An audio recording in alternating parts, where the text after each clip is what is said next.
Entendi, para cada um ficar. Boa tarde, senhoras e senhores. Vamos iniciar dentro de poucos instantes. Sejam todos muito bem-vindos.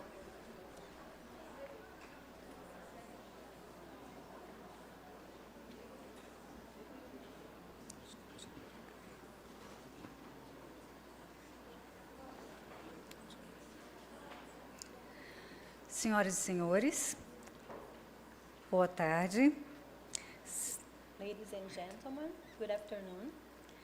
Sejam bem-vindos à 5ª Conferência Internacional de Estudos da Linguagem e à 5ª Jornada Internacional de Linguística Aplicada Crítica. It is our great pleasure to welcome you to the 5th International Conference on Language Studies, CIELIN, and the 5th International Conference of Critical Applied Linguistics, GILAC.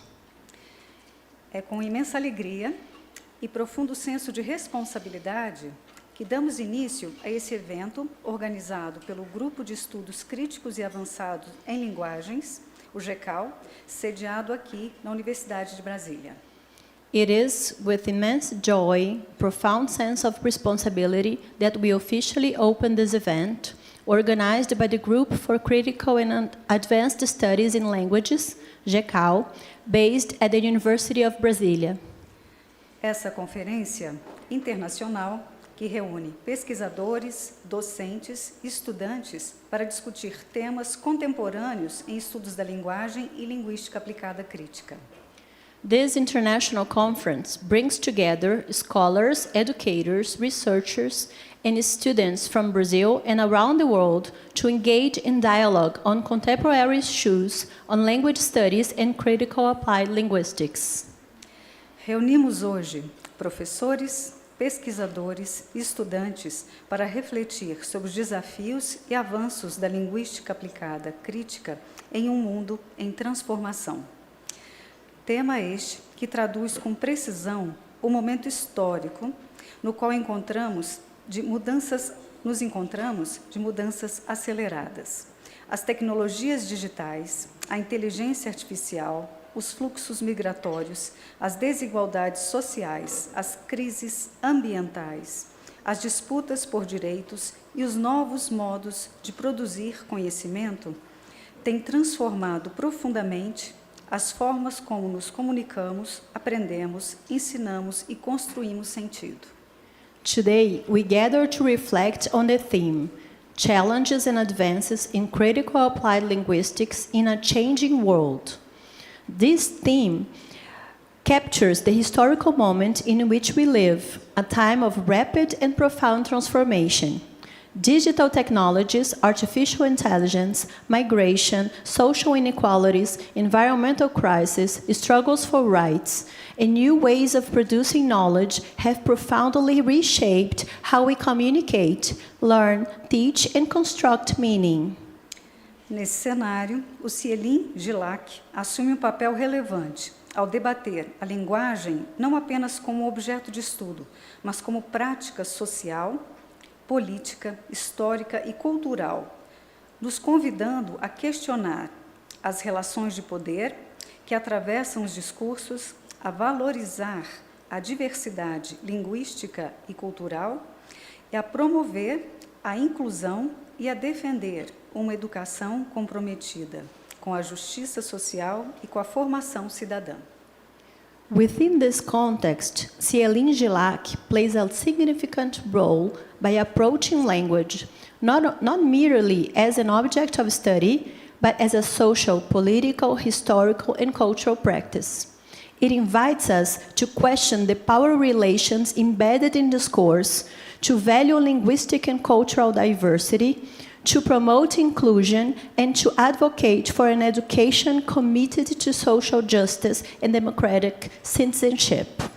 Ao longo das últimas 4 edições, o CIELIN GILAC buscou dialogar com diferentes áreas do conhecimento, incorporar perspectivas decoloniais, interculturais e transdisciplinares, problematizar os impactos das tecnologias digitais e da inteligência artificial e reafirmar o compromisso ético da pesquisa com as demandas da sociedade contemporânea. Over the course of its previous 4 editions, Cieline Gilac has sought to foster dialogue across different fields of knowledge, incorporate decolonial, intercultural, and transdisciplinary perspectives, critically examine the impacts of digital technologies and artificial intelligence, and reaffirm the ethical commitment of research to the needs of contemporary society.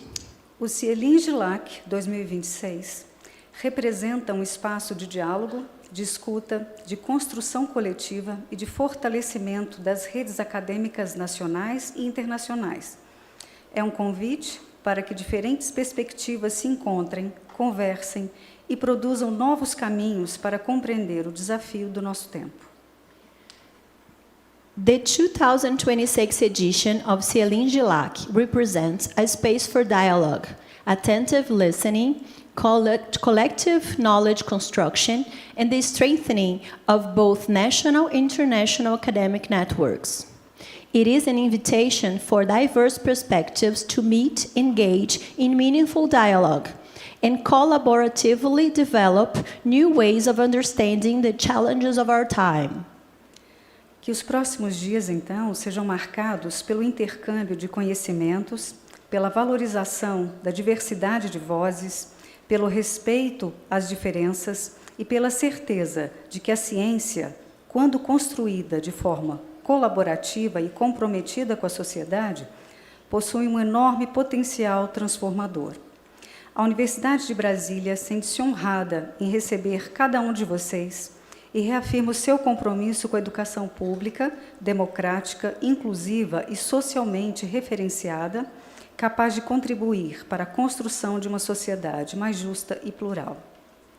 May the coming days be marked by the fruitful exchange of ideas, the appreciation of diverse voices, mutual respect, and the conviction that science, when developed collaboratively and in close dialogue with society, possesses an extraordinary transformative potential. The University of Brasília is deep and honored to welcome each and every one of you. We reaffirm our commitment to a public, democratic, inclusive, and socially engaged university, one that contributes to building a more just, equitable, and plural society. Desejamos que esse congresso inspire cada participante, renovando nossa esperança na capacidade da linguagem de transformar pessoas, instituições e realidades. Sejam todos muito bem-vindos ao Cieline Gilac 2026.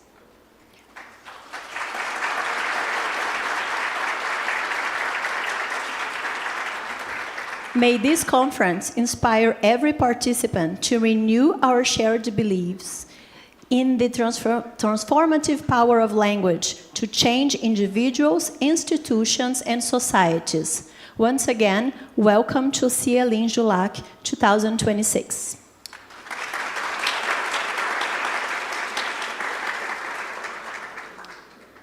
Passamos agora a compor a mesa de abertura. Convidamos, então, a magnífica reitora da UNB, professora doutora Rosana Naves.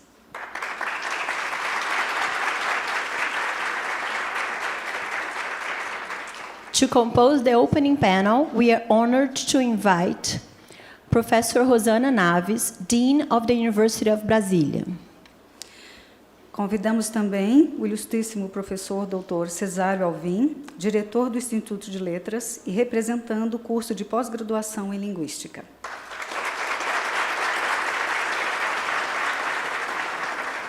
Professor Cesário Alvim is the director of the Institute of Letters, representing the Linguistic Graduation Course. Convidamos também o ilustríssimo professor Dr. Antônio Jorge Ramalho, diretor do Instituto de Relações Internacionais, representando a pós-graduação de Relações Internacionais. Professor Antônio Jorge Ramalho is the director of the Institute of International Relations, representing also the International Relations Graduation Course. Convido também a ilustríssima professora, doutora Paula Cobucci, vice-líder do GECAL e professora do Instituto de Educação.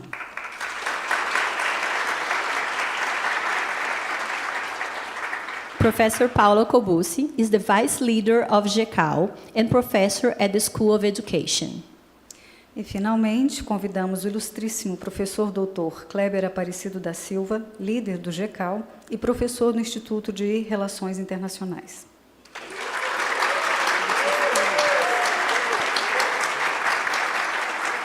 No translations needed, but Professor Kleber Aparecido da Silva is leader of GECAL and professor at the Institute of International Relations. Gostaríamos de agradecer a todos os presentes, pesquisadores, professores, estudantes de graduação e pós-graduação, alunos da educação básica que nos acompanham pela transmissão via Zoom.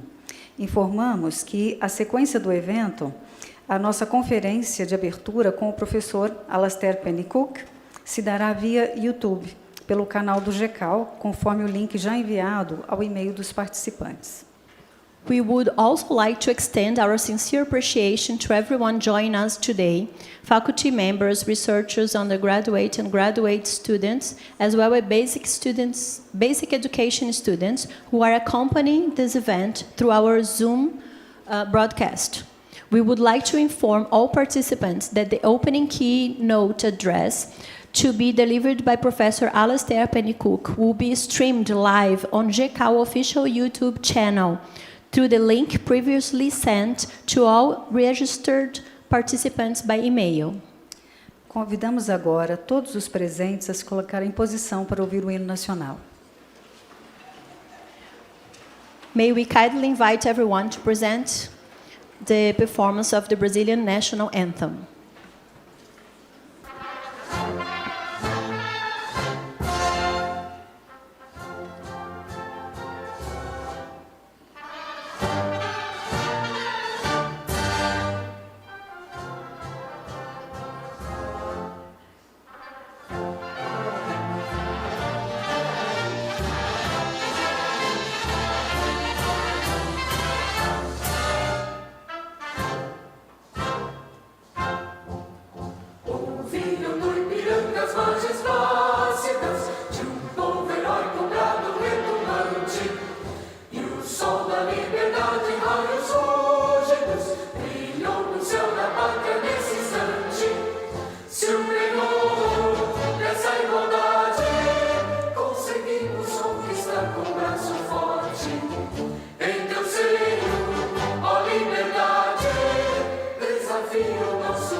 Para dar as boas-vindas a todos os presentes, convidamos a magnífica reitora, professora doutora Rosana Naves. To officially welcome our guests and participants, it is our great honor to invite Professor Rosana Naves, Dean of the University of Brasília, to deliver her welcome remarks.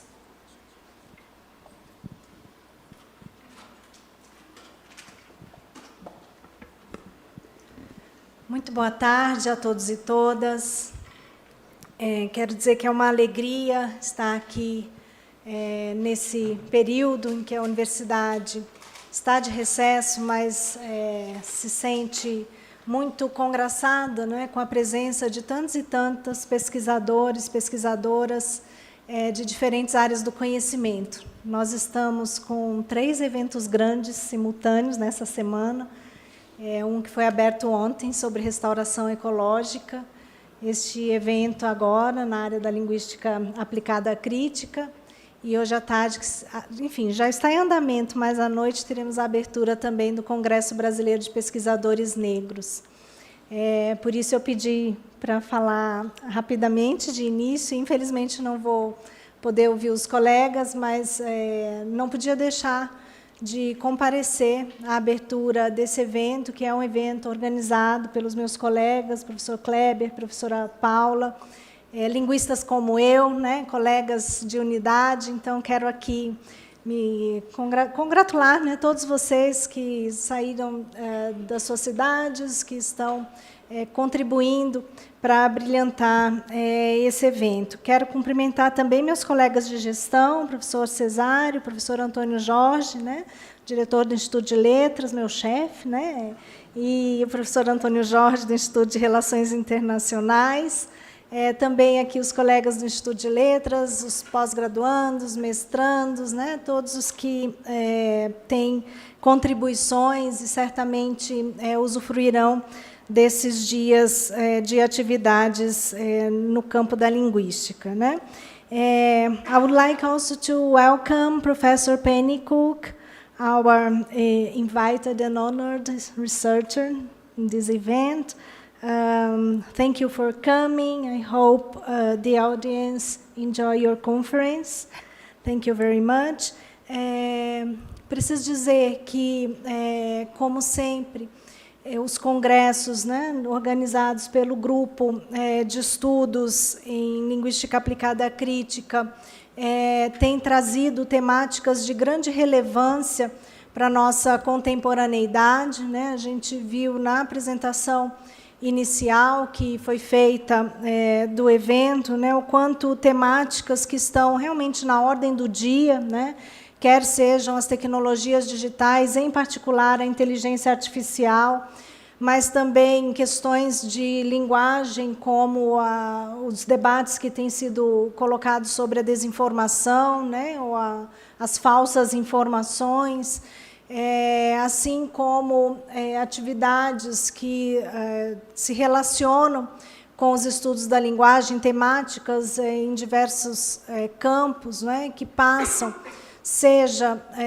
por uma abordagem crítica da linguística, dos estudos da linguagem, seja por abordagens educativas, né, como a questão ambiental e tantas outras que se colocam como relevantes nesse mundo em transformação, não é, que é o título predominante aí do evento. Então, não podemos mais negar que há respostas urgentes a serem dadas à sociedade, e a Universidade de Brasília nasceu há 62 anos com essa missão de transformar o Brasil em problema, né, como dizia nosso fundador, Darcy Ribeiro, e oferecer respostas. E nós temos plena segurança de que as respostas qualificadas não podem ser dadas de forma isolada pela nossa instituição, pelos nossos pesquisadores e estudantes, mas, sobretudo, por atividades dessa natureza que congregam pesquisadores de diferentes regiões do país, que ampliam a diversidade de pensamentos, não é?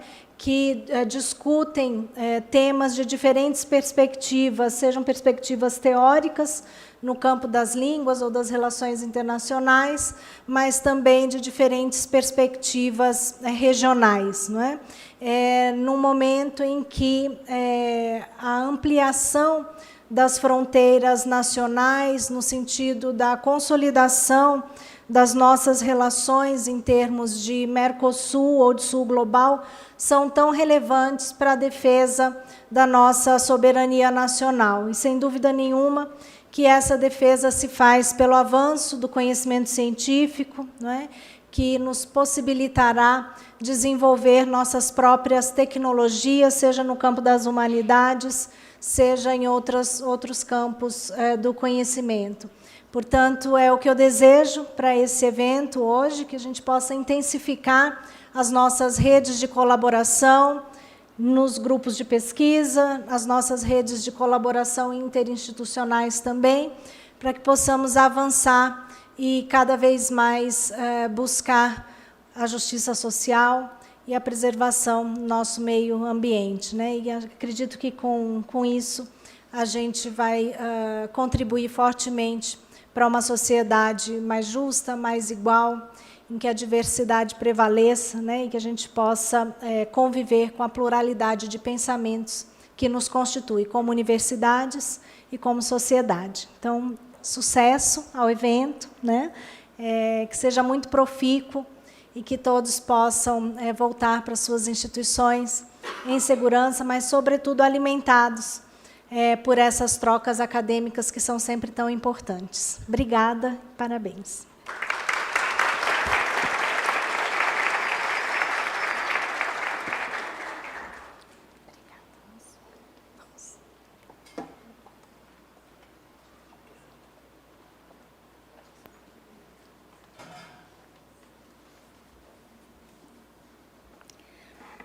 Convidamos agora para proferir algumas palavras o ilustríssimo professor doutor Cesário Alvim, diretor do Instituto de Letras. We would now have the pleasure of inviting Professor Cesário Alvim, Director of the Institute of Letters, to address the audience. Boa tarde a todos e todas. Parabenizo a mesa aqui, os organizadores do evento e, especialmente, o professor aqui, colega de Relações Internacionais, a professora Paula Cobucci e o professor Kleber, organizadores do evento, a todos os organizadores e vocês. Licença que eu vou ler rapidamente aqui algumas anotações que eu fiz.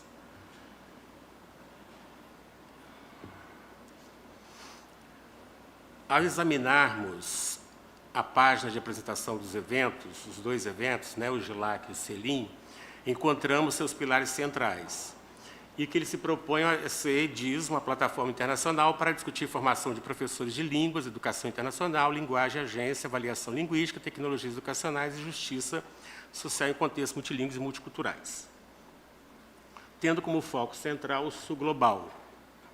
E isso já tem sido, para quem acompanha, a proposta do professor Kleber e do grupo GECAL, a reunião de professores do Sul Global, de diferentes países, correto? A fundamentação teórica é linguística aplicada à crítica, o LAC, de natureza intertransdisciplinar, e diálogo com outras disciplinas, e também toca na questão política. Isso nos remete ao linguista Eugênio Kocheri, quando fala que os estudos de língua não estão restritos somente ao campo da estrutura, mas da linguagem, que envolve questões sociais, políticas, econômicas e outros fatores, outros sentidos, que eles chamam de ordem histórica, cultural e política. E o Brasil está nesse cenário como um espaço desafiador de refletir essas questões que a linguística aplicada à crítica nos leva. Pensar, eu estou aqui, desculpa, no começo eu acabei esquecendo, eu estou representando não só o Instituto, mas também o programa de pós-graduação em Linguística, e especialmente a linha que eu me formei, que tive o Kleber como orientador, que é a linguagem e sociedade, que discute essas questões tão importantes. Esta conferência se apresenta como plataforma onde 3 correntes teóricas convergem. Paulo Freire nos convida a questionar opressões e humanizar a educação. Morin, que faleceu recentemente, nos convida a interagir, integrar saberes e compreender complexidades. A linguística aplicada à crítica, temos aqui o professor Pennycook, nos convida a reconhecer a dimensão política da linguagem e sua capacidade transformadora. Esta convergência resulta em uma educação linguística simultaneamente teórica, política e humanizadora. Precisamente aquilo que o Sul global necessita e reclama para si.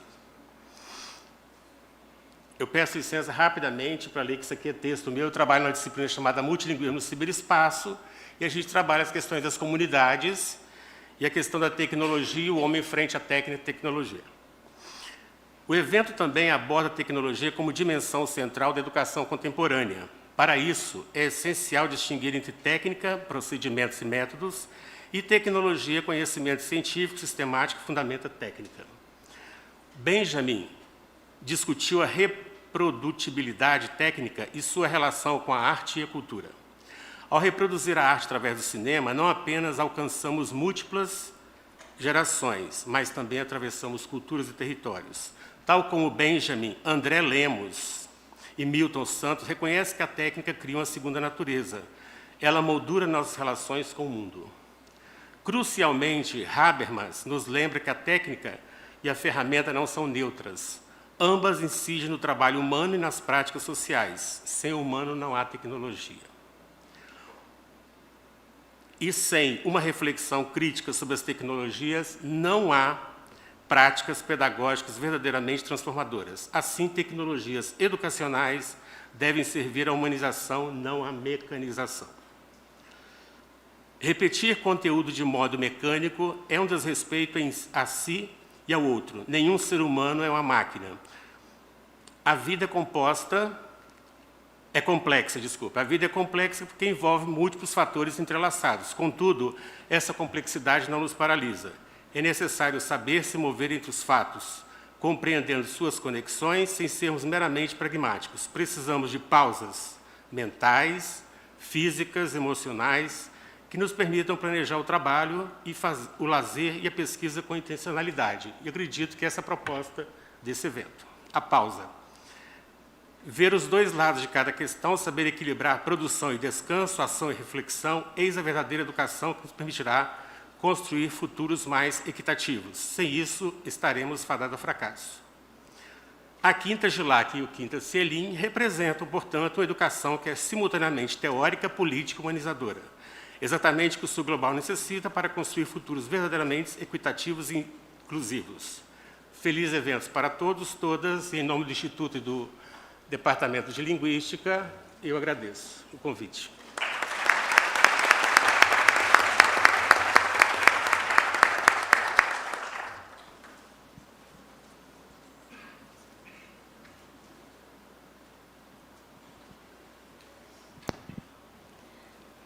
Bom, conduzimos a palavra agora ao ilustríssimo professor Dr. Antônio Jorge Ramalho, diretor do Instituto de Relações Internacionais. Next, we are honored to invite Professor Antônio Jorge Ramalho, Director of the Institute of International Relations, to deliver his remarks. Muito boa tarde a todos. Eu gostaria de... Não tenho que acrescentar as palavras sábias que a nossa reitora e o professor Cesário já pronunciaram aqui, apenas sublinhar a relevância ao saudar a organização do evento aqui na pessoa do professor Kleber e o GECAL, que organizam essas duas conferências, sublinhar a oportunidade de sua realização, registrar, eu acho que todos os presentes aqui acompanham os tempos interessantes e perigosos que vivemos, né? Eu me lembro de quando caiu o Muro de Berlim, as pessoas disseram, olha, presta muita atenção ao que está acontecendo, porque é a única vez que você vai ver uma transformação profunda nas relações internacionais na sua vida. Era uma coisa que acontecia a cada 40, 50 anos. E agora parece que a cada semana a gente tem uma ameaça de transformação radical das relações internacionais. O que nos chama a atenção para o fato de que nunca foi tão importante a linguística aplicada crítica para entender o lugar do outro, para desenvolver essa capacidade de empatia e como cada um de nós aqui é um educador, para aproveitar cada oportunidade e abrir portas para chamar a atenção para essa atitude crítica, para a necessidade de uma atitude crítica que não apenas nós, mas os nossos estudantes também devem ter, com vistas a assumir uma responsabilidade que é de cada um de nós, de transformar a sociedade em um ambiente mais tolerante, um ambiente mais equânime, mais respeitoso, não apenas das diferenças, para que cada um de nós possa desenvolver cotidianamente essa capacidade de empatia, entender as vulnerabilidades a que os outros estão sujeitos, as ameaças a que estamos todos sujeitos também, e por meio da linguagem, por meio do entendimento, por meio dessa atitude crítica, situarmos-nos com muita humildade para juntos construirmos um mundo melhor. Então, quero saudar uma vez mais o professor Kleber, o GECAL e cada um dos presentes aqui por essa iniciativa e por dedicar-se a essa empresa tão difícil e tão complexa que é trazer para o cotidiano a linguística aplicada crítica. Desejo a todos um excelente evento. Estamos todos aqui, como já se disse, a Universidade de Brasília se sente muito honrada com a presença de cada um aqui. Estamos todos muito esperançosos de aprender com os debates que vão ser encetados a partir desta tarde. Então, muita saúde, muito boa sorte a todos e um excelente evento.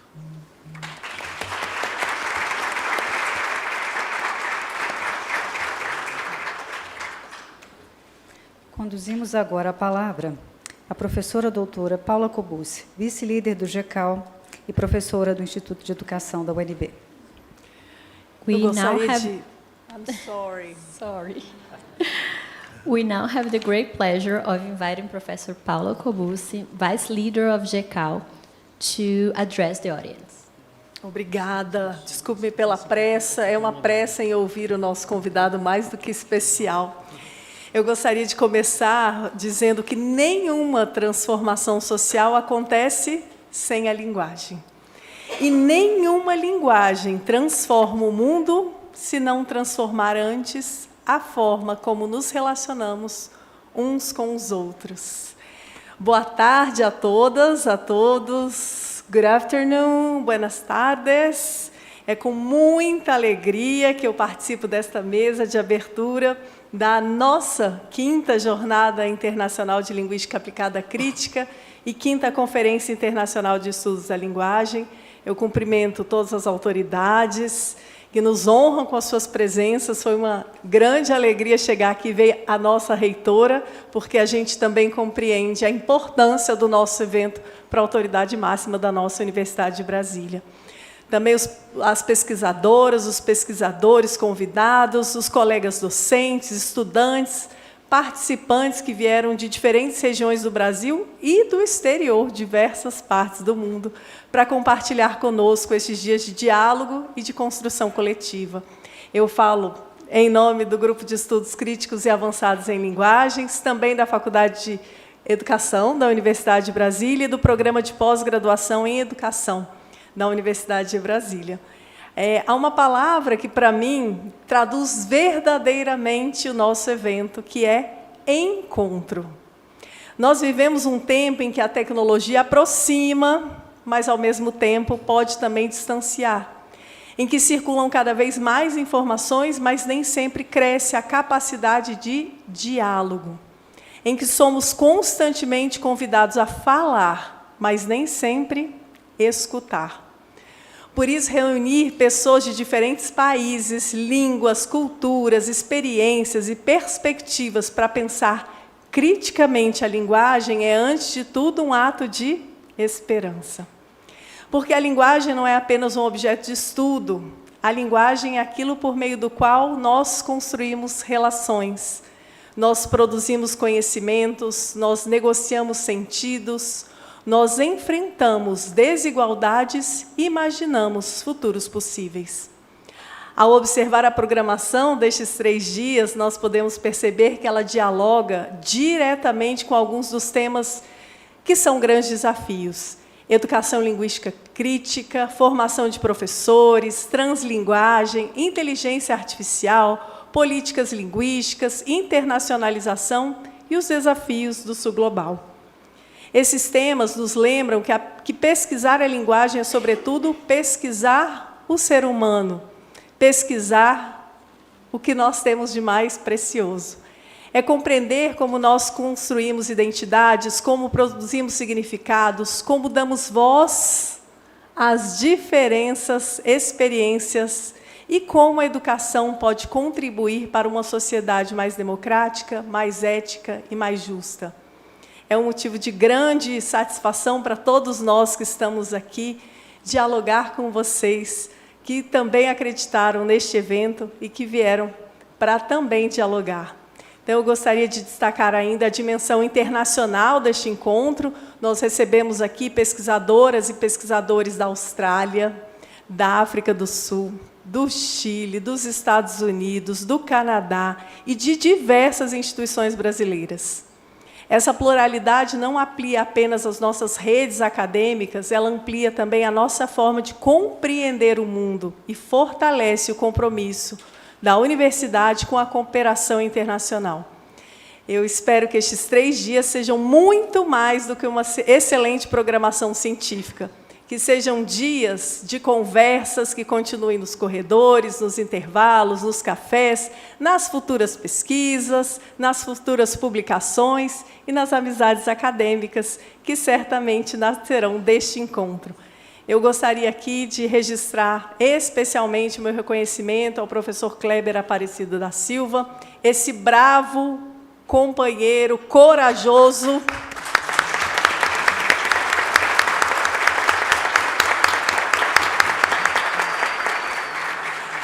idealizador e coordenador geral deste importante evento, cuja dedicação, nós sabemos, tem fortalecido ao longo dos anos a linguística aplicada crítica no Brasil, no mundo, e fortalecido mesmo o diálogo entre as pesquisadoras e os pesquisadores de diferentes países. Então, eu finalizo desejando que este nosso evento seja de fundamental importância para cada um que esteja aqui, que todos nós tenhamos dias fecundos de escuta, de diálogo, de trocas, de reflexões, de construção coletiva de conhecimento. Sejam todas, todos, muitíssimo bem-vindos à Universidade de Brasília. Muito obrigada.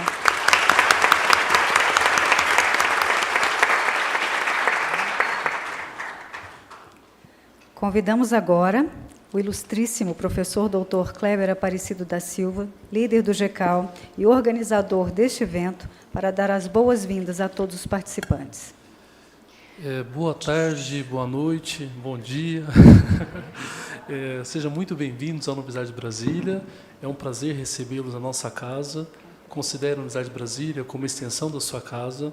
Eu queria agradecer muito a fala da nossa magnífica reitora, a professora Rosana, professor Cesário, que é meu grande e querido amigo, professor Ramalho também, por estar representando o Instituto de Relações Internacionais, com as parcerias de discussão, com a perspectiva das próprias minorias, a minha querida amiga Paula Cobucci, uma irmã gêmea na Universidade de Brasília, onde a gente tem pensado em várias iniciativas juntos. Eu queria te agradecer, viu, Paula, pela sua existência, pela sua resistência.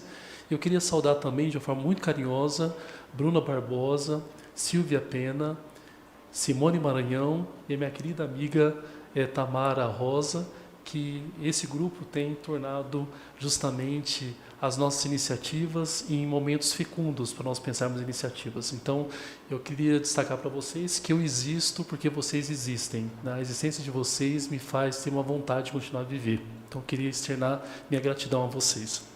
E também eu queria saudar de uma forma muito carinhosa todos os palestrantes, todos os convidados, tanto do Brasil quanto do exterior, onde nós vamos hoje ter a oportunidade singular de fazer uma homenagem a um grande pesquisador, né? O Gilak Ocelin tem como filosofia justamente reconhecer pesquisadores que têm trazido contribuições significativas para o campo da linguagem e para o campo das relações internacionais. O primeiro evento que nós fizemos, em 2015, nós tínhamos como homenageado justamente a professora Estela Mares Bortoni Ricardo, que é professora titular da Universidade de Brasília, na área da sociolinguística. Depois nós tivemos o evento de 2017, a segunda edição, nós homenageamos o professor Kanaviri Rajgopalan, que muito nos honra com a sua presença aqui nesse evento também. A terceira edição, nós homenageamos o professor Wilson Lefa, que é da Universidade Federal de Pelotas. A quarta edição, nós homenageamos o professor Joaquim Dolls, da Universidade de Genebra, na Suíça. E hoje a gente tem o privilégio de ter justamente a base da linguística da crítica, justamente aquele que nos motiva a continuar na área, que é o professor Alastair Pennycook. It is an honor for us, to interact with you. I'm so happy, all of you are so happy, because Pennycook inspired us, to continue to have a war with our society, because it is so important to have this kind of philosophy, to listen to people, the marginalized people in our society. Então, ter o próprio Pennycook in person aqui conosco, certamente é um privilégio. Nós vamos ter a honra de ter uma conferência magna com o professor Alastair Pennycook. Esse evento foi feito em homenagem ao professor Alastair Pennycook. Nós vamos ter uma roda de conversa com Alastair Pennycook. Esse evento poderia se chamar Alastair Pennycook.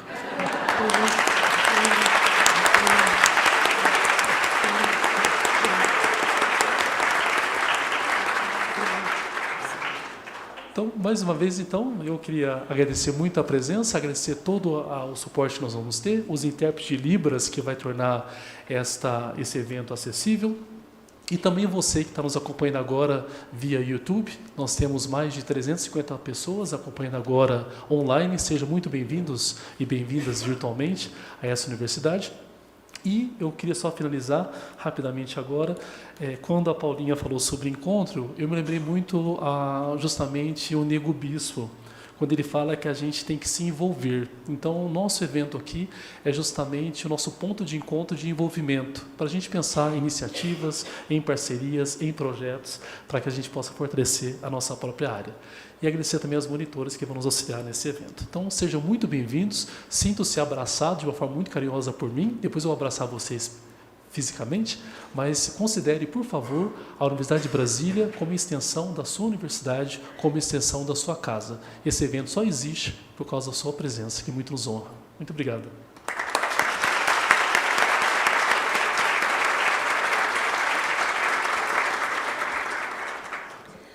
Nesse momento, agradecemos aos membros da mesa de abertura e desface a mesa de abertura. Ladies and gentlemen, this concludes the opening panel.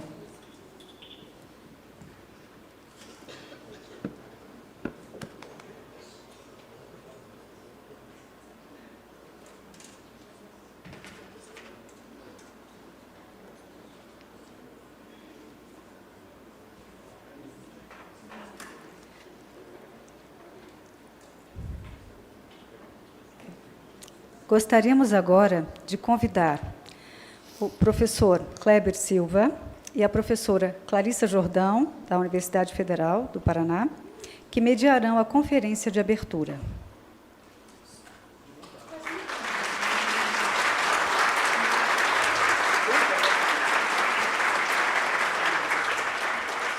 We would like to invite Professor Kleber Silva and Clarissa Jordão from the Federal University of Paraná to mediate the opening keynote lecture by Dr. Alastair Pennycook. A presente conferência, então, será proferida pelo professor Alastair Pennycook. que é professor emérito de Linguagem, Sociedade e Educação na Universidade de Tecnologia de Sydney. É também professor pesquisador do Centro para Multilingualismo in Society Across the Lifespan, da Universidade de Oslo, e é membro da Australian Academy of the Humanities. É reconhecido internacionalmente por suas contribuições em 3 grandes áreas de pesquisa: abordagens críticas sobre a difusão global da língua inglesa e o ensino de inglês, a linguística aplicada crítica e os estudos sociolinguísticos sobre multilinguismo, diversidade, cultura popular e mobilidade.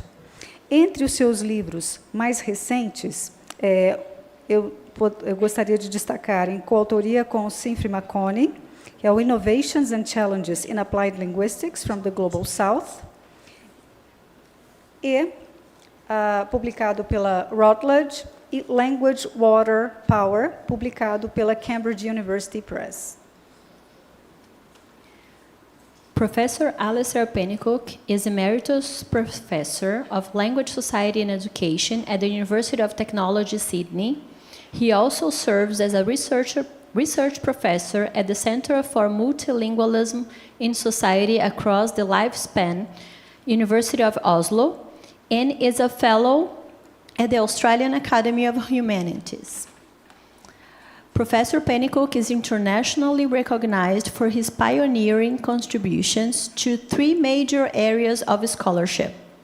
The first is critical approaches to the global spread of English and English language teaching, critical applied linguistics, and the third major area of research encompasses sociolinguistic studies of multilingualism, linguistic diversity, popular culture, and mobility. Among his most recent books, co-authored with Sinfrey McConney, is Innovations and Challenges in Applied Linguistics from the Global South, published by Routledge, and Language, Water, Power, published by Cambridge University Press. Ladies and gentlemen, please join me in giving a warm welcome to Professor Alistair Pennycook.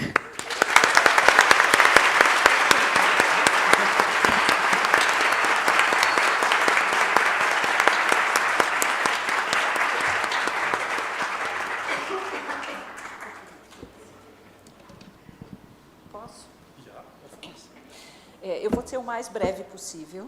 Eu escrevi um texto. Para ser breve, e é um texto um pouco mais pessoal. It's a personal thing that I have to say. Então, o que nós combinamos de fazer depois da fala do professor, a gente então faz um resumo rápido para quem eu e o Kleber.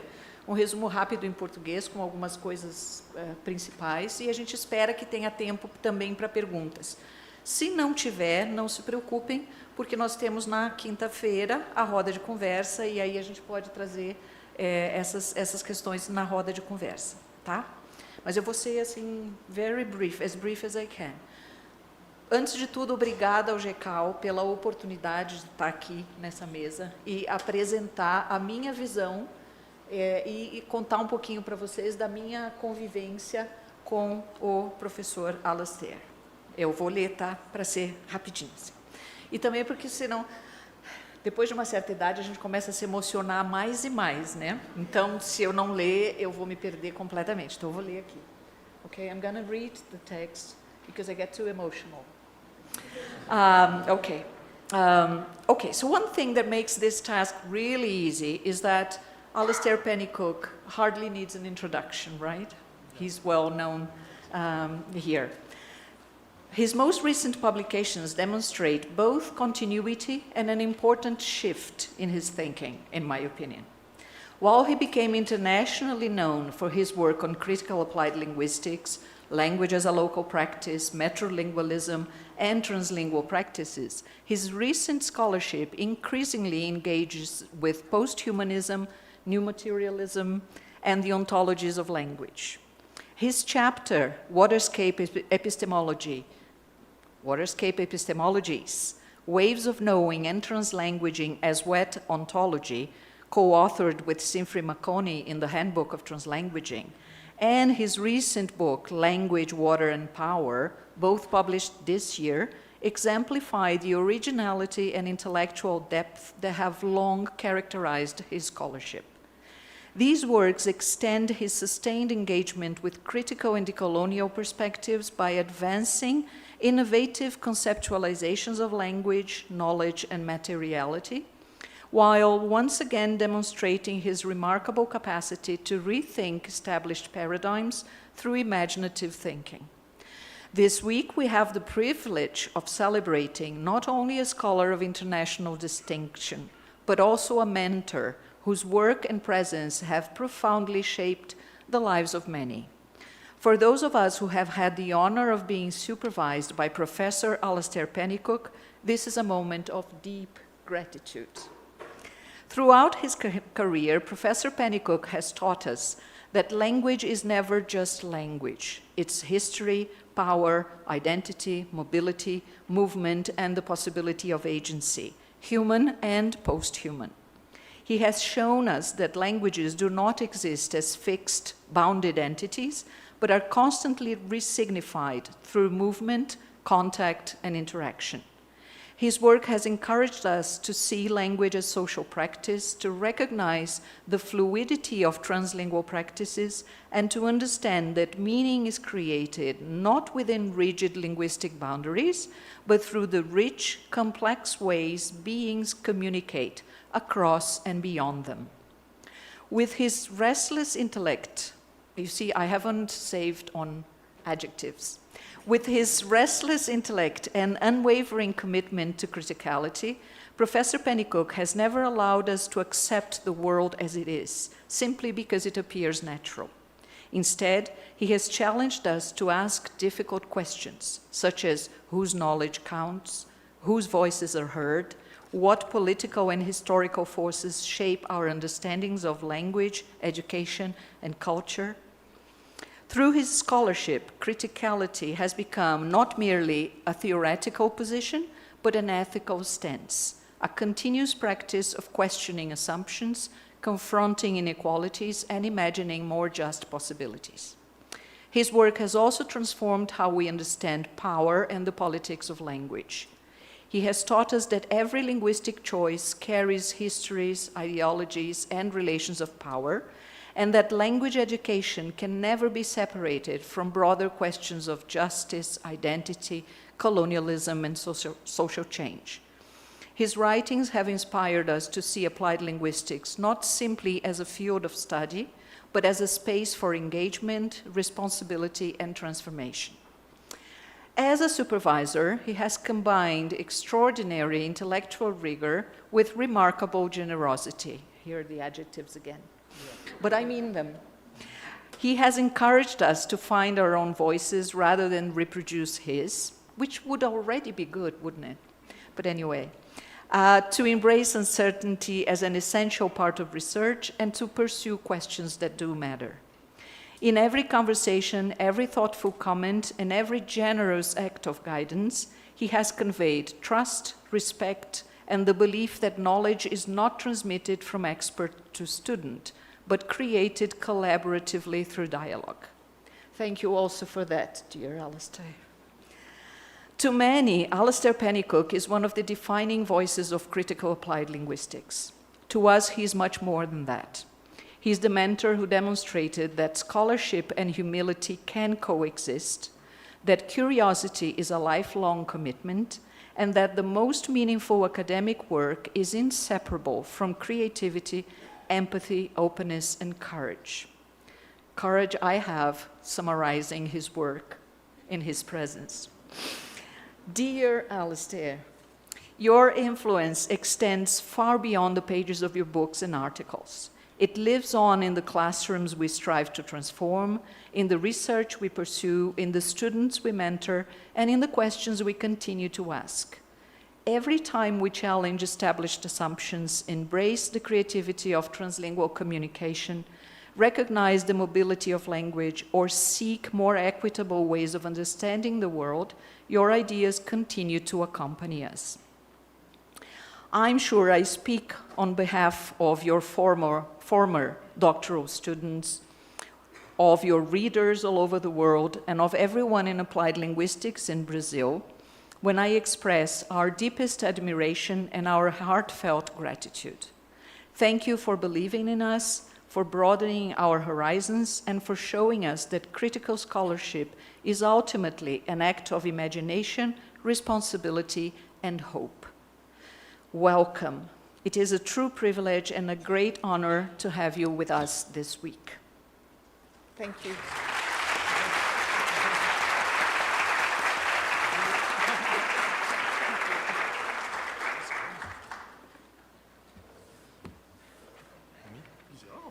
You have the floor now.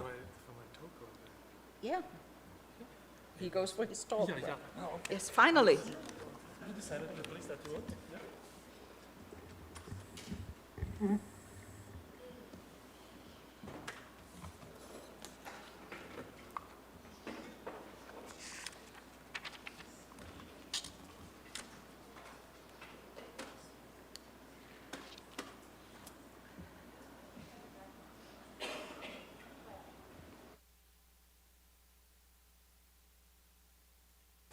Yeah, that's nice.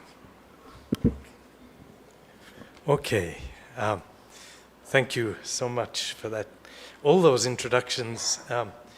It's lovely to be back home in Brazil, and this is the place I get the warmest welcomes, I think, and the best welcomes in the world. So thank you so much for being here. Right. No idea how much time I have, but I'll just talk. So my topic is critical applied linguistics and decolonial currents. As Clarissa explained, there's water and decoloniality in my recent thinking, so I'll try and make some sense of that in a moment. Let me start with a problem I think we often have as critical thinkers and workers. And I thought this was nicely expressed by actually Daniel Silva, who's not here, but and Jerry Lee in their recent book. And they say this: there is indeed much to dread and to feel hopeless about in the world. Climate change, environmental destruction, water scarcity, food insecurity, human trafficking, indigenous dispossession, reactionary populism, systemic racism, religious persecution, sexism, homophobia, transphobia, warfare, militarization, the vagaries of COVID-19, severe economic inequalities and inequities, to name but a few global issues. When you read this, you kind of think, oh, things are not good. And if you're a critical thinker, you've got to deal with all of this, right? Though their book is called Language as Hope. And so I want to come back to this, in a sense, how we can kind of engage with this rather desperate world which we see as critical thinkers. So let me move to some general points about this. I mean, we obviously need to maintain this idea of a project of intellectual critique, pointing to these injustices, calling out discriminations, illuminating inequalities, while also believing that things can be changed by concerted political action. And this is not really, it's not optimism so much as a kind of hopeful pessimism, maybe. So critical applied linguistics, and I think it's interesting to see it from this perspective, contributes to the larger project that I've just presented by connecting language, which is central to social life, to gender, race, inequality, migration, and the environment. So in a sense, what critical applied linguistics is doing is providing a pathway for political action through language.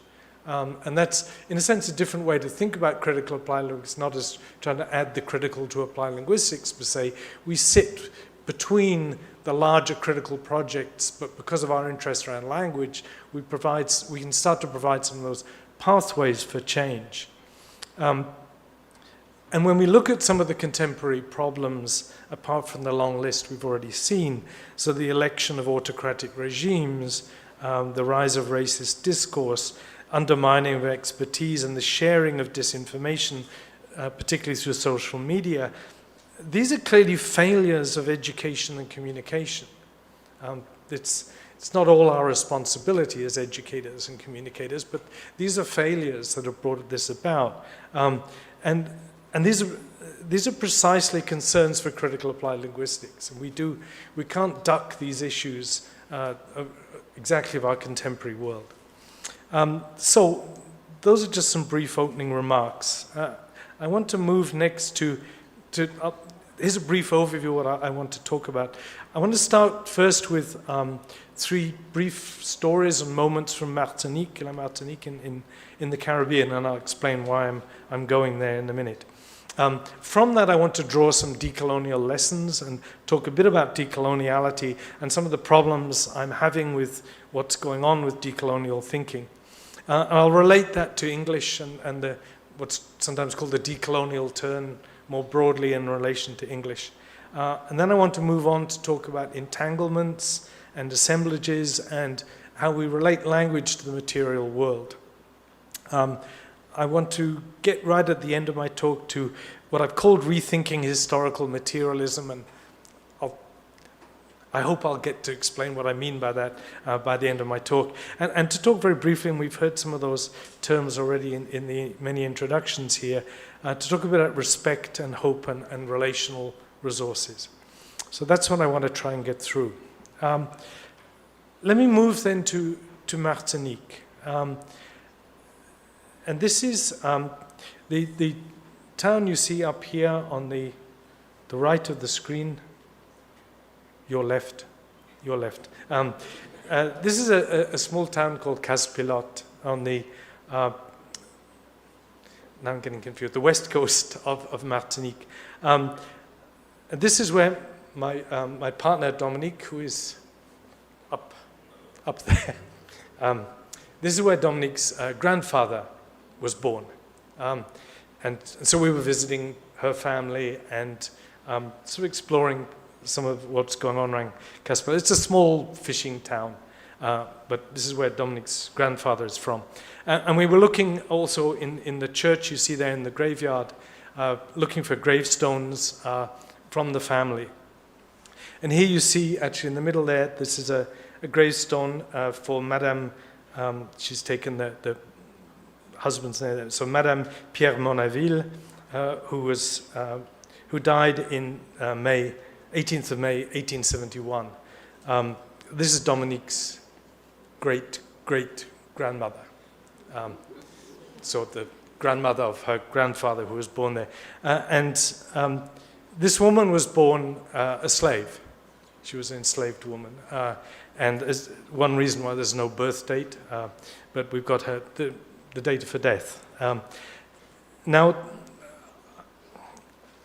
I don't have time to go into a lot of the history around this. I just want to draw a few brief moments. And one of the points here is the other person you see here is her grandson, one of her grandsons, Gaston Monaville. I don't know if people know Gaston Monaville. He was a very influential figure, a grandson of this woman, and he became a lawyer and a politician in France.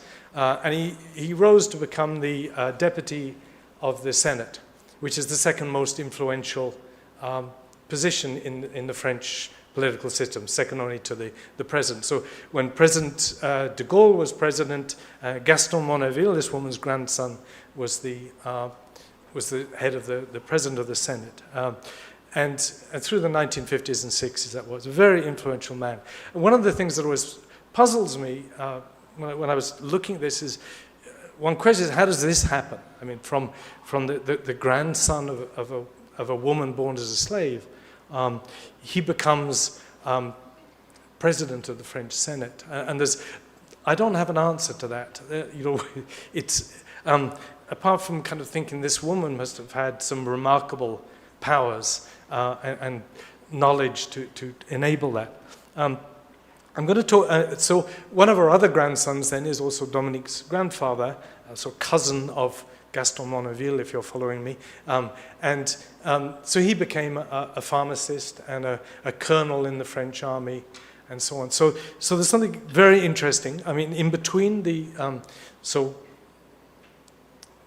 Pierre Chalonneau's, Dominique's grandfather's, his father was the local teacher in Casse-Pilote. He became the teacher, and his son, Dominique's grandfather, became a pharmacist and so on. So there was very interesting rapid change in all this, but that's not actually the story I'm going to tell here. I just wanted to, part of what I want to do is ground what we think about decoloniality and decolonialism in specific political and physical geographical contexts. I want to move on to a set of questions that arose for me at that time, being in Martinique. So Gaston Monaville worked with Aimé Césaire. Now, Aimé Césaire is one of the great figures of Martinique. He was the representative of Martinique to the government. He was the mayor of Fort-de-France, the capital, and a huge and a great writer on colonialism and so on. This is one of his well-known books, A Discours sur le colonialisme. One of the things that puzzled me was, so right after the Second World War, in 1946, France kind of, as all the European countries started to decolonize, and this is where we get to decolonization, France offers to its colonies a choice. You can become independent, or you become a department of France. So either you can become a full member, which I hadn't been up to then, a full member, equal department of France to any other region of France, or you can have independence. So Aimé Césaire, working with Gaston Monaville, Gaston Monaville was tasked with doing this work in Paris. And Césaire works with him, and Césaire says, okay, no, we're going to become a department. We're going to become part of France. And I thought, why would you do that? I mean, instead, what interests me now is thinking, why is that a question for me of why would you do that? Because there are a lot of good reasons for doing that, right? I mean, and clearly Martinique has a much better standard of living than other parts of the Caribbean, right? Being part of France is a very useful thing to be. The currency is the euro. People have the same conditions as in public service as anyone else in France. It's a really quite useful thing. But it kind of goes counter to what we often think of as decolonization. But this was a decolonial move. I mean, Césaire was a radical thinker. He's a member of the Communist Party. He's writing, critiquing colonialism and racism furiously, and he says, okay, we'll become a department. And so this is a decolonial move to become part of the center in a way. And he and Senghor, and we'll get back to him in a moment, I mean, they were also quite clear. They're saying, we're becoming part of France in order to decolonize France. Now, we accept some of France's claimed ideals about liberty, equality, fraternity, and we want to decolonize by becoming part of France, right? So there are very good reasons, and there's ways we may want to question why it is that we might assume that forms of sovereignty and being separate, and as we see in decolonial literature, delinking becomes the necessary assumption of what we're trying to do, what decolonial work is trying to do, when addressing the center may be actually what needs to be done.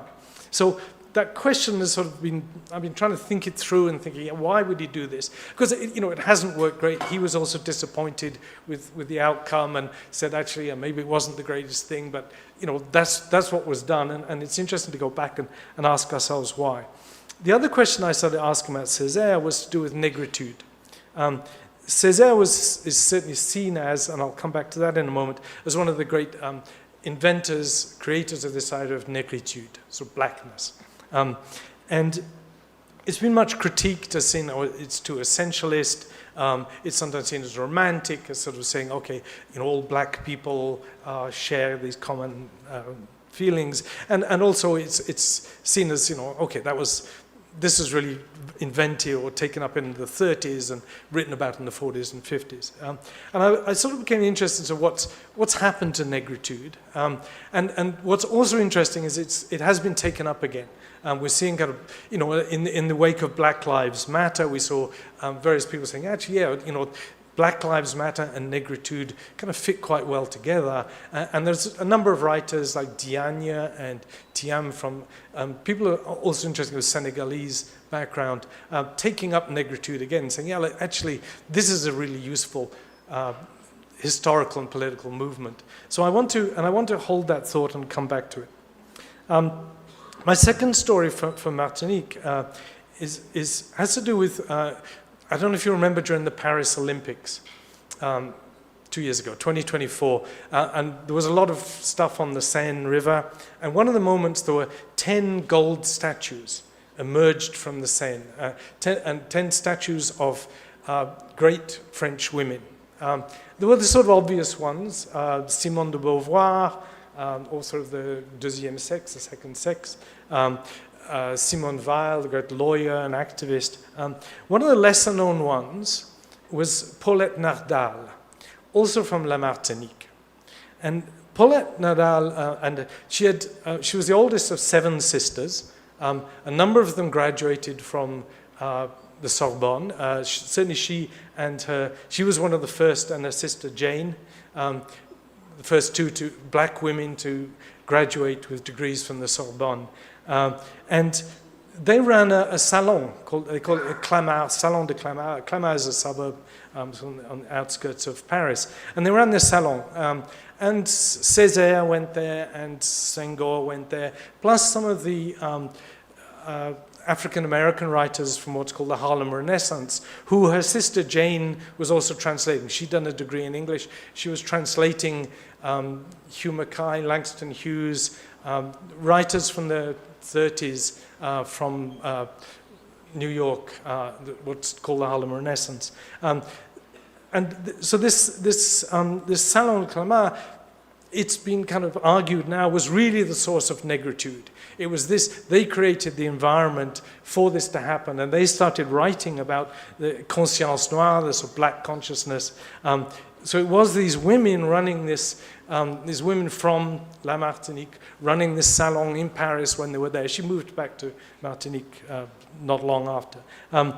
And this raises the point of what I call submerged history. So when we're looking at history and decoloniality, there's also a lot of, there's a lot that's submerged, particularly of stories about women of color and so on. And Busi Makoni, that's Simfrey Makoni's partner, not Simfrey.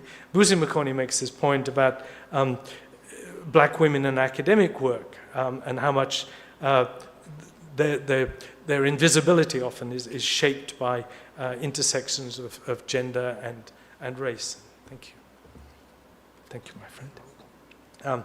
So I won't read that. That's just, and she's talking particularly about social linguistics there, about the invisibility of black women in social linguistics. But I think it echoes back through this long history where the idea of negritude is sort of tied to Césaire and Senghor and Damat, the 3 men who kind of are seen as the originators, and were clearly very influential, did a lot of writing, but the origins are also different, and there was something kind of wonderful about these women kind of emerging, or Paulette Nardal emerging from the Seine as one of these figures of French history, and now she's being more recognized. The third incident I want to just mention, and there's also, I don't know if people know Edouard Glissant, is another writer from La Martinique, very fine writer. And in part, I mean, Glissant, he comes a bit later, and he was they all had to acknowledge Césaire and negritude, but he said, negritude kind of misses the point. He said, we have to locate ourselves in the Caribbean. We are Caribbean people. The Caribbean isn't all black; it's mixed. It's we've got people coming. It's too mixed a region just to focus on kind of an idea of blackness. And so he writes a lot about the sort of Antillanité, this Caribbeanness. And there's a moment too that and I found very moving when first he's being asked, he's actually on a boat crossing the Atlantic, and this is later in his career, and someone asks him, like, so what would a film of your life look like? And he says, just point the camera at the mass of water, its abyssal expanse. That would be the whole film in one shot. So he just says, film the water. And then around that time, he's looking over the edge of the railing of the ship, and he says, when you lean over the ship's railing, you can't stop thinking about the Africans at the bottom of the sea. it seems to me that it's another way of meditating what's happened in the world.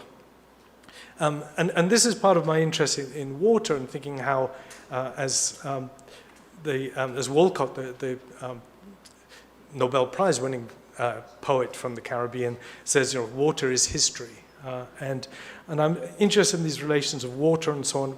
And Glissant, as a poet and a writer and someone who connects water and land and slavery and movement and so on.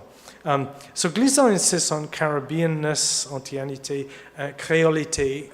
He says, this is a mix. We are mixed. This is about Creole language and culture, and what he calls relationality, poetics of relation. He talks about. So I use these three stories at the beginning of my book. I'm just trying to finish it, not quite done, as a way in to think about decoloniality. And I need to move on, so I can't expand on these more. So I want to draw a few lessons from this. So I'm trying to write up some of this in this book called Language and Decolonial Currents. That's also the beach at, just near the church in Caspilot. Several lessons come out for me that relate to decoloniality. The first is what I call the politics of time, which is from, it's a term from Wilder, who's a writer also on this. And it's to think politically about time and also about history, right? So when we think about history, there's a tendency, obviously, to be fairly linear about history, and a need to engage politically with what time is and how we understand time.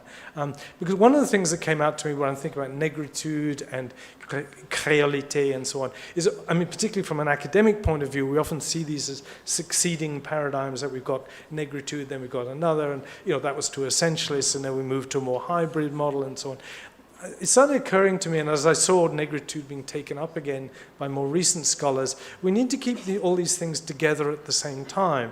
These are also co-occurring in the present, as there are also historical moments. So part of this becomes a need to think about what we think history is and how history is always in the present and always co-occurring. So I can look at negritude and departmentalization and créolité, and also more revolutionary forms of work we see in Frantz Fanon. And of course, Fanon, I haven't talked about Fanon here because in a sense, we hear enough about Fanon. Fanon fits very strongly into this picture. Césaire was also the teacher of Fanon at high school and of Glissant. Glissant and Fanon were both at school together and so on. And Fanon gives us a more revolutionary position in this. But I'm interested in seeing all these operating together, not as overtaking each other, not as supplementing each other, and also kind of here in the present.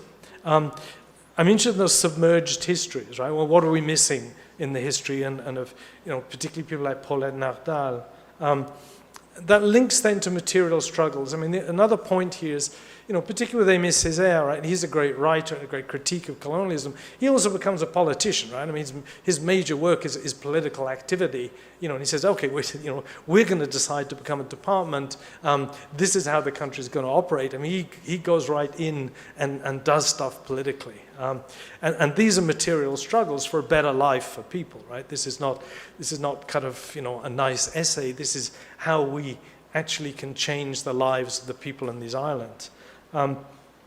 So I'm also then interested in thinking with water and seeing the importance of water particularly in the lives of islands, but also within history and so on, and this idea of seascape epistemologies, and also then relationality from Glissant and the idea of how we see things in relation to each other.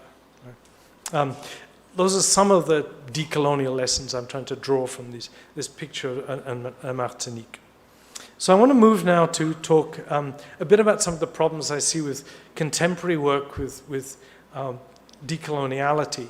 I'm assuming a sort of familiarity with this, but just briefly, there's a distinction drawn now commonly between colonialism and coloniality. Colonialism being the political, economic act of possession and disenfranchisement and extraction. Coloniality being the ideas and concepts and ways of life that come out of that. And so decolonialism is kind of the aftermath of colonialism in political economic terms. Decoloniality is engaging them with the historical and the political and ideological ideas that are a result of colonialism, which all makes good sense, and we can keep them separate up to some point. And so the biggest name in this as this thinking has been Walter Mignolo and his idea of decoloniality. And as he says, delinking from the Eurocentric colonial matrix of power. One of the first problems I've started to sense with this is that for Mignolo and a lot of the work that's followed from that, there's a very strong link between coloniality and modernity. So coloniality and modernity are seen as almost the same, right? That modernity developed at the same time as coloniality. That makes a lot of sense, but what comes as a result is that a lot of the focus now is on modernity and sort of a critique of modernity. And it's assumed that then also addresses coloniality, and I think it often doesn't. And I'll come back to some examples of that, if I can, in a moment. So this whole kind of movement is being critiqued. Mousavi talks about the decolonial bandwagon, that kind of everyone's jumping onto this and saying, okay, this is decolonial, that's decolonial, and so on. And interestingly, Selvi, in a study of applied linguistics, did an account. I mean, there are always problems with this, trying to account for this, but how much publication in applied linguistics is done by whom and where. And he says, he comes up with a figure about 85% of decolonial work is from the United States, and in English, and that we know is an ongoing problem everywhere, right? But and one of the things that does, right, is it makes the American version of decoloniality the dominant one. We've actually had a kind of another line of that, which is that post-colonial thinking was very much dominated by the Anglosphere as well, with a different focus. But so the point is we need to get elsewhere. It's another reason why I like to start and think through Martinique and do it in French and think, okay, let's try and get out of some of that problem. So we've got a number of problems with decoloniality, but I think one of the best recent article kind of names this really well, which is this decontextualization of decoloniality. So they say decolonialism, and they're talking here about decolonialism and saying we need to get back to that. It was associated with a radical history of material and political struggle in formerly colonized societies in the global south.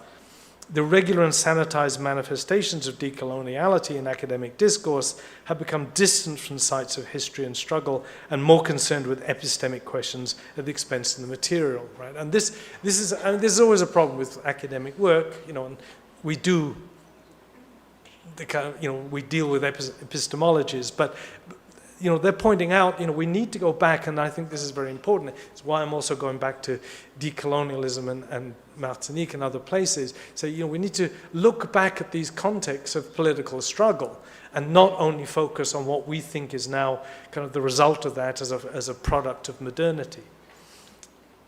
So, and another part of this is simply locating ourselves, and that goes back in part to that first list I showed from Daniel Silva and Jerry Lee about all the problems in the world. We don't have to deal with them all. In part, well, one, because we can't, and second, also, we need to think, okay, like what actually matters here and now to me and these people in this context.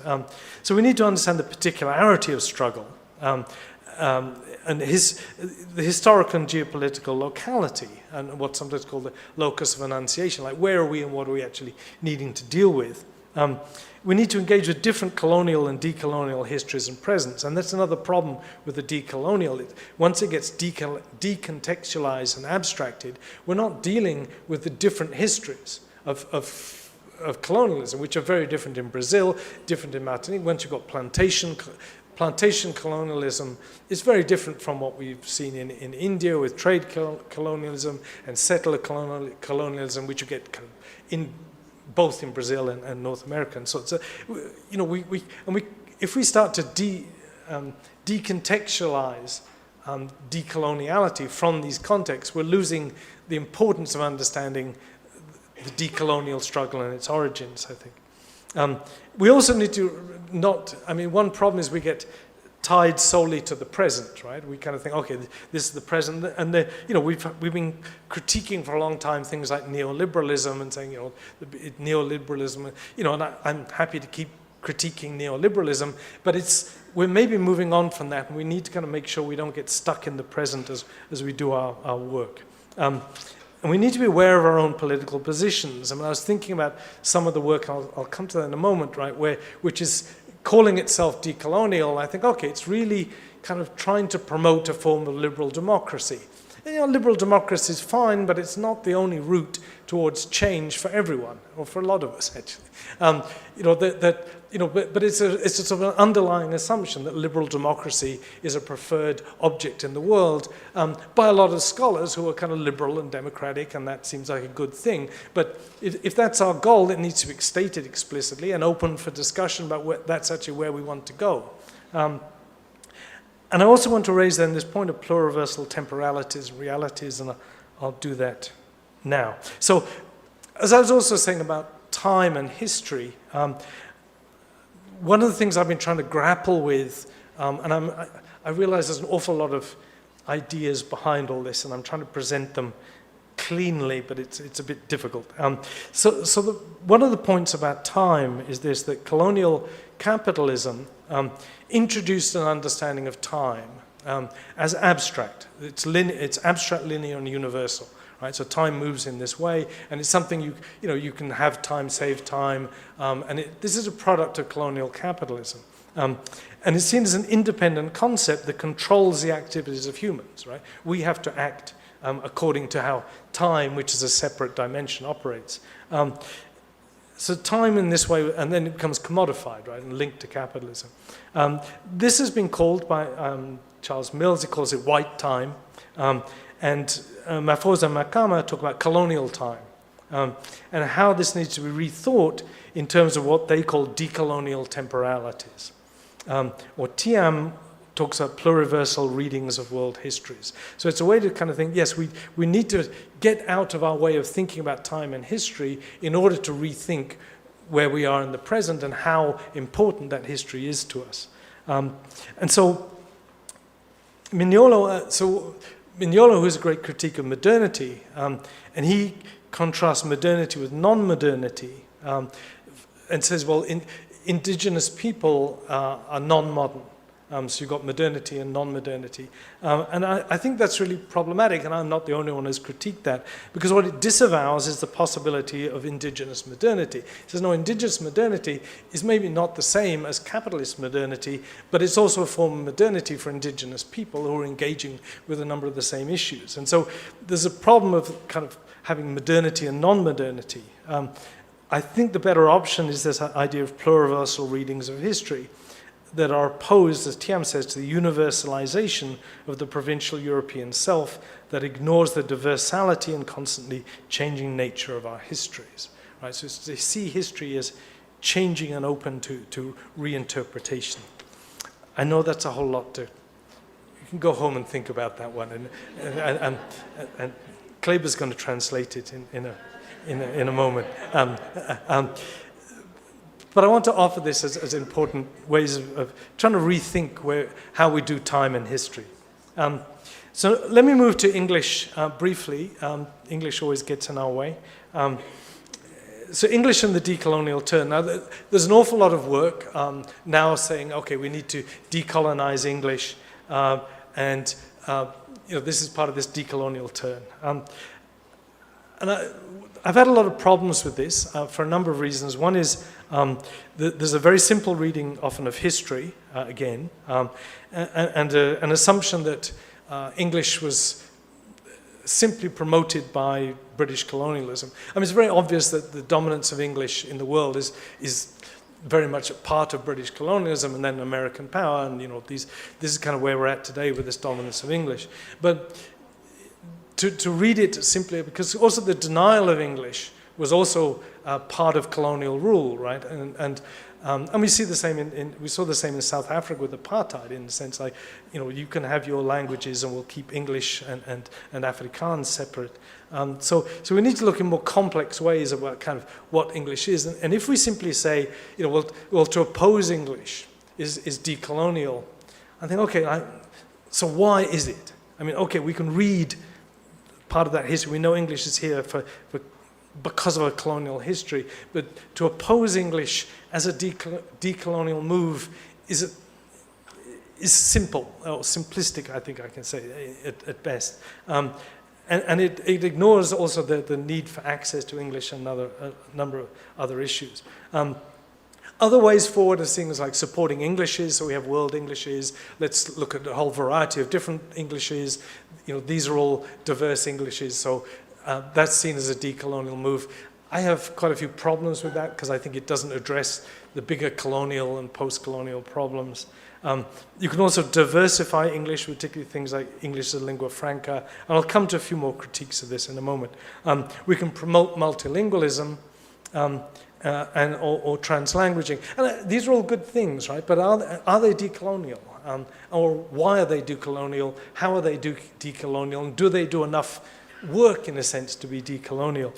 One of the problems I have with this at times is that as scholars who work in language studies, we very obviously focus on language a lot. But I think we sometimes miss the point that language is, and I'll come back to this again, deeply embedded in social and political relations. And if we focus so much on saying, okay, if you know, world English is, or English lingua franca is a decolonial solution, I think I'm going to say, yeah, but what is it doing politically and economically that justifies that, apart from challenging some standard norms, some forms of monolingual English support and so on? What is it really doing beyond that? And for a moment, there was a brief moment I want to just mention too that I don't know if people know that there was this, it's often set as a kind of debate between Chinua Achebe, the Nigerian writer, and Ngugi wa Thiong'o, the Kenyan writer. And Achebe kind of says, okay, what are we going to do with English? It's been forced on us. Well, I'll appropriate, I'll write in English. And Ngugi kind of stops writing in English and writes in Kikuyu. Says, no, I'm just going to work. I'm going to work in the first language, and that's often seen as kind of, you know, this sort of dichotomous set of arguments: your first language or appropriating English. But if you go back and read Ngugi wa Thiong'o and his classic book Decolonizing the Mind, and there's a moment in that where, you know, he says, okay, there's two books everyone should read if you're interested in African literature. He says, first is Frantz Fanon, the second is Vladimir Lenin, the higher. What's it called? The book on imperialism, right? And I thought, yes, I said the point is for Ngugi, this is a political project. And if I've got a political project, I'm going to have to do it in the language that the people understand. So it's not really about first language itself. It's about a much wider anti-colonial project based on the work of Fanon and Lenin for a kind of very different future. And Kikuyu is going to be the best language to do that in, right? So we kind of misunderstand this often from a linguistic perspective, saying it's kind of first language or second language. It's about other kinds of politics, I think. So looking at things like world Englishes and ELF, I mean, I agree they've done lots of good work. World Englishes, English lingua franca, they try to localize English. They see English as the property of everyone. Ownership of English is no longer rests in the hands of its native speakers. All this is great, you know, but my question is, does it do enough? And one of the problems, I think, with world Englishes is what Britta Schneider has called methodological nationalism, which is where world English is always tied to nations, right? So you've got kind of you've got the center Englishes, and then you've got Singapore English and Indian English and Pakistan English and Nigerian English. And you think, okay, why is this such a national thing? Like it's all, every country gets a new airline and a new English, right? And there's a real problem with that because it misses all the diversity underneath it. And so I think it's one of the fundamental problems with that. And I think at the same time, English lingua franca base itself much more on this sort of native speaker, non-native speaker dichotomy, which again is a really important thing to engage with, but it gets caught in its own problems of it can't get outside that native speaker, non-native speaker dichotomy. It kind of reinforces it, and that's a point that which Guilherme from here has made, right? That in fact the whole English lingua franca position positions people who speak English as a second language as always speakers of English as a lingua franca. And she says, like, how come I'm always a speaker of English as a lingua franca? Like, you know, it's because the whole framework positions you in that way. And so Matsumoto and Kubota, and Ryuko Kubota will be speaking on Thursday, they point out that neither of these really engages with the broader political questions. So elements related to colonialism, inequality, and power might be hidden within conceptualizations of communication in English as lingua franca. So I think they're kind of not adequate in a number of ways. A more interesting framing is here. Well, before I get to that, I mean, one of the other points that's been made is that things like particularly world Englishes or English as lingua franca are really not good at dealing with things like Creoles and some of Pidgin's Creoles and other languages. They really don't, they have nothing really to say about that. And Salikoko Mufweni says, you know, I think it's the color of the speakers of Creole languages that's the problem here. It just, you know, it doesn't fit that image, even though it's true we've got Indian and Nigerian and so on. But he says, you know, Creoles are just seen as the wrong kind of language there. And the same point is also made about the class assumptions of English lingua franca, that there's a kind of a level of who are the speakers of English lingua franca, and they're kind of often a fairly elite level of speakers of English. So I was interested in this comment recently, what's known as blackfella English. Blackfella is an Aboriginal English term for black person, blackfella. And so the speaker of English, Indigenous Australian says, you know, with our ancestral languages stolen and being the adaptive people us blackfellas are, we took the way the colonizer talked and forced us to talk and decolonized it to suit our needs. And that takes us much more into that political action. This is decolonizing in order to do stuff we want to do. And then I thought I'd put this in, I mean, 2 points. People looking at these questions of decoloniality and so on, and as Finex and Lovo and Makalela have pointed out, when we're looking at things like decoloniality and so on in African contexts, they say we have to address not only the legacy of colonial languages and educational and other institutions at the expense of other languages, but also the colonially inherited language ideologies that are firmly entrenched in post-colonial African multilingual policy frameworks. So even though we've got multilingual frameworks, there's often a colonial mentality behind that. And Ndlovu and Makalela's book is a really good read to sort of understand how that works. And I was interested in this quote from Muniz, talking about the idea of Portuguese, right? And she says, when your racial and linguistic identity is denied, we have to struggle against the words like you struggle in life, right? And we have to rewrite, reinvent, restart, restart. The very idea of reset, I think, maybe the very idea of language, right? And I thought that's a really lovely quote to saying, that's what the struggle is about. So it's not just sort of saying, okay, I want to do this. It's a struggle in life to rethink what language is. And another way of thinking about this, and it comes from a comment by Rani Rabdi, who says English is a global language and its socio-educational implications. Far from being a solution to this dismantling of unequal power relations in the world, English is in fact often part of the problem, right? And it's to see how English is part of that problem that I want to move. And interestingly, going back to Silva and Lee, that was the quote from the very beginning, and talking about all the problems in the world, but actually also talking about language as hope. And they say language is neither static nor bounded, but intertwined with a dynamic, collective, embodied, and affective flow of activities that enables the communicative enactment of hope. So let me just talk briefly about where this takes us. So I've been looking a lot at the idea of entanglements.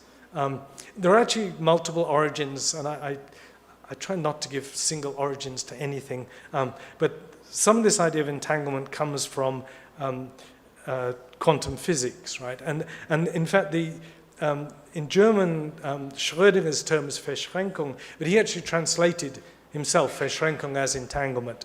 And it's the fundamental difference in classic and quantum physics and understanding that the phenomena, that describing certain phenomena, where the quantum state of particles in a group can't be described separately from each other, right? It's this way in which things influence each other, in ways in which physicists still can't really explain what's going on with that.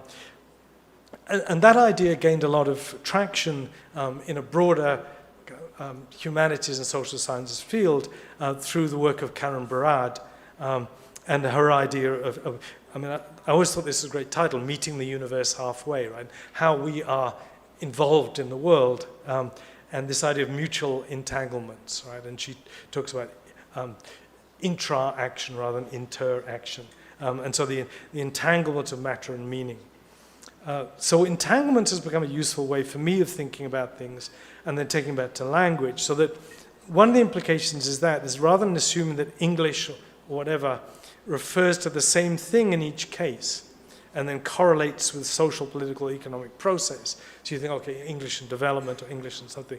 An entanglement perspective insists on the connections between language and worldly effects. So our language practice is always entangled with other languages, semiotic modes, and material arrangements, and these can be assembled differently at any moment, right? And Saraceni makes this point in that entanglements, so these entanglements we need to understand and take into account every time we discuss English or Englishes in the world in relation to inequality. So I've been trying to deal with this idea of language assemblages, which links entanglements. In a sense, entanglement is the relations outside, and assemblages as things come together. So the focus on entanglements moves away from this insistence on a specific language in relation to a single social process, or pluralization of national Englishes, diversity of speakers, and so on. So rather than viewing, and Lionel Wee makes this point, rather than viewing language as an entity with clear boundaries or as an autonomous structure, rather than listing varieties of English, it's more useful to think in terms of the multiple enactments and assemblages of speakers, language resources, and technologies. And as Lyman Sharma say, language is not separate from the material world, but irreducibly embedded, embodied, and emplaced within it. This moves us, and I want, can't talk much more, but one of our biggest problems now is clearly the ecological, and I was interested that Piketty, the French economist, started to talk now about what he calls socialisme écologique, so ecological socialism. And I was thinking it might be useful to think in terms of something like socialist ecolinguistics. I'm not sure it kind of works so well, social ecolinguistics, as a cornerstone of critical applied linguistics. But the trouble is, I mean, ecolinguistics, I hope there aren't any people really deeply embedded with ecolinguistics here. I mean, it seems to me it's not really engaged enough politically with some of the other stuff. It tends to engage in a certain ways with the environment. But I mean, kind of just talking with ecolinguists about how we can kind of make it link here, because I think we need something ecological. But I think we also, the problem is as I said, when we locate ourselves, it doesn't work to say, okay, let's tie everything to socialist ecolinguistics as our solution.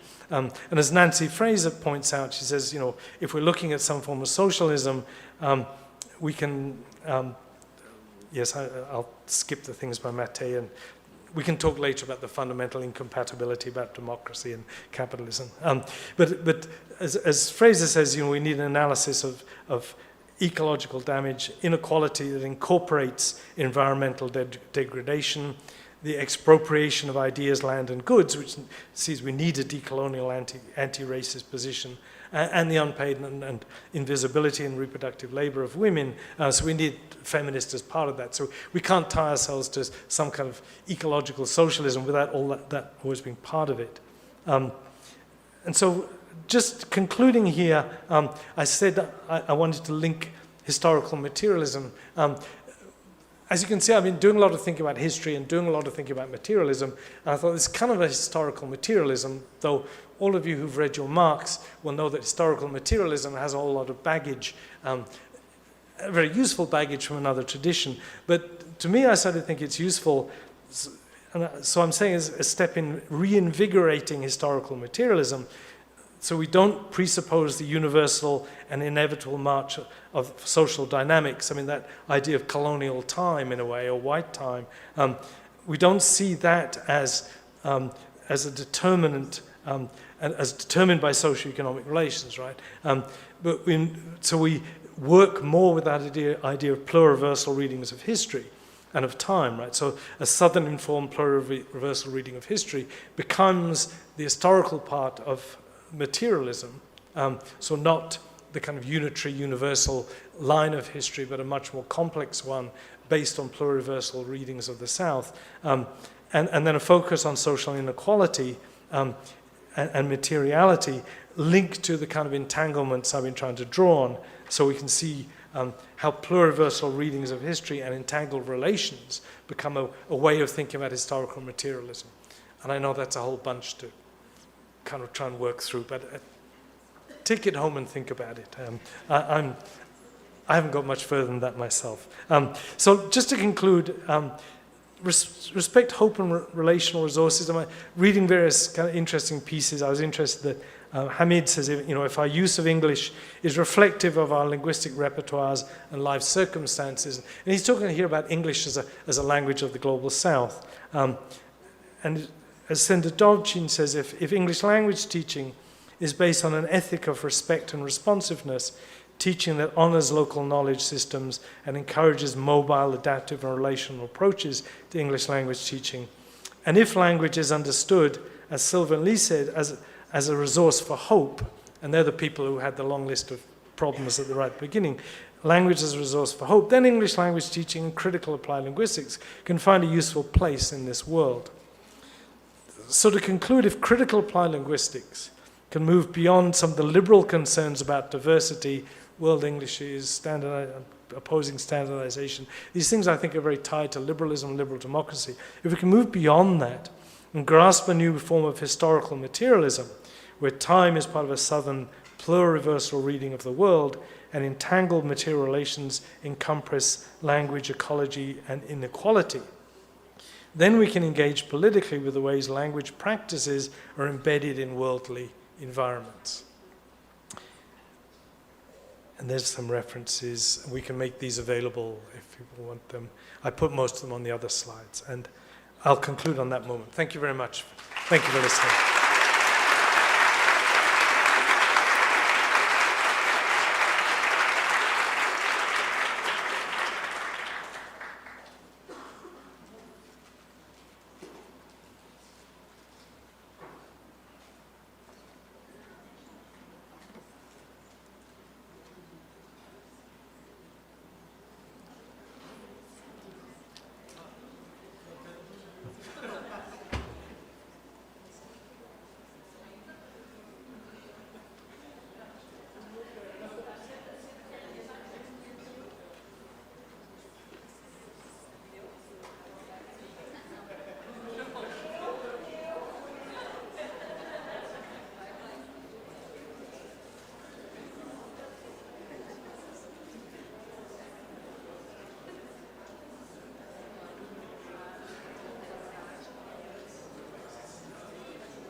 Eu e o Kleber decidimos que é impossível fazer a tradução dessa fala. It's impossible to translate. I'm terribly sorry. So we suggest nós sugerimos então que vocês acessem a gravação que vai ser disponibilizada no canal do GECAL e acionem o Google Translator, que eu acho que vai ser mais adequado. Verdade. Então, só para talvez aproveitar essa oportunidade, aqui está com o professor Lassair Pennycook, nós vamos ter uma roda de conversa com o professor Lassair Pennycook, justamente ele sugeriu, né, com os amigos dele aqui, né, todos nós somos amigos dele. Então, se a audiência concordasse, devido ao adiantado do tempo, a gente poderia se o grupo concordar, é óbvio, né? Vocês deixarem anotadas as suas questões e na roda de conversa com ele, a gente iniciaria a conversa a partir do que a audiência pensa sobre essa belíssima conferência que ele fez agora. Todos estariam de acordo? Todos estariam de acordo? Ótimo. Então, nós faríamos dessa forma os trabalhos, então. E se você quiser também interagir com o professor Alasser Penicuc, fazer suas questões também, pode ficar à vontade, né? Ele vai estar aqui a semana toda conosco, juntamente com os outros palestrantes também, e a gente pode, talvez, fazer esses encontros, essas conversas, então. Então, agora, para a gente finalizar, né? Para a gente finalizar aqui esse primeiro momento com o professor Alasser Penicuc, o nosso grupo de pesquisa gostaria de agraciar o professor Penicuc com uma breve lembrança, uma placa para o professor Alasser Penicuc. Eu acho que o professor Alasser Penicuc ele tem inspirado vários pensadores no Brasil que têm lutado em prol das minorias, que têm lutado em prol dos marginalizados e que têm também resgatado as vozes subalternos, dentre eles alguns pensadores negros. E o que eu achei fantástico na sua fala de hoje foi o resgate de várias pessoas que foram subalternizadas e pessoas que trouxeram contribuições significativas por repensar a linguística da crítica. Então, em nome do nosso grupo de pesquisa e em nome de toda a audiência, eu gostaria de entregar essa lembrança ao professor Penicuc, então.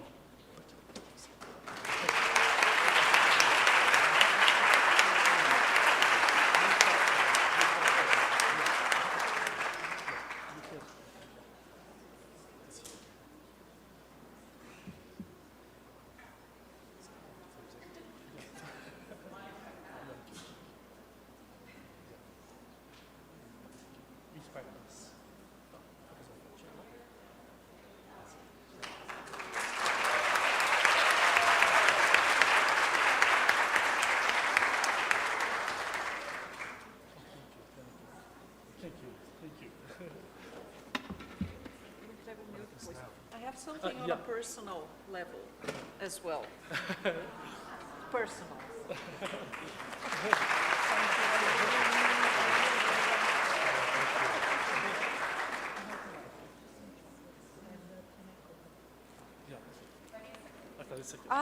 Foto.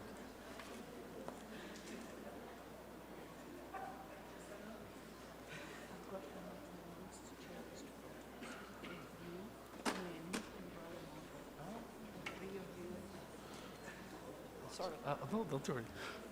Wonderful. Então, agora nós terminamos oficialmente a primeira atividade. São 4h20, horário de Brasília.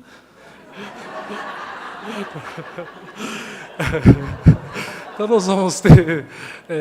poderia ter em torno de 10 a 15 minutos. Só para a próxima atividade que nós vamos ter vai ser a primeira roda de conversa com 3 queridos amigos e parceiros nossos, a professora Cláudia Risdorf Rocha, da Unicamp, o professor Ruberval Maciel, da Universidade Estadual do Mato Grosso do Sul, e a professora Valquíria Montemor, da USP, que está nos acompanhando agora. Valquíria, nós chamamos também, você está nos vendo agora no YouTube, e nós vamos acompanhar, ela vai estar participando do nosso evento de forma virtual depois, então. Então, 4h20, então 4h35, daria 5 minutos de atraso apenas, a gente já inicia as atividades da mesa 1, pode ser? Tá? 4h30 para iniciarmos 4h35. Wonderful, your conference. You have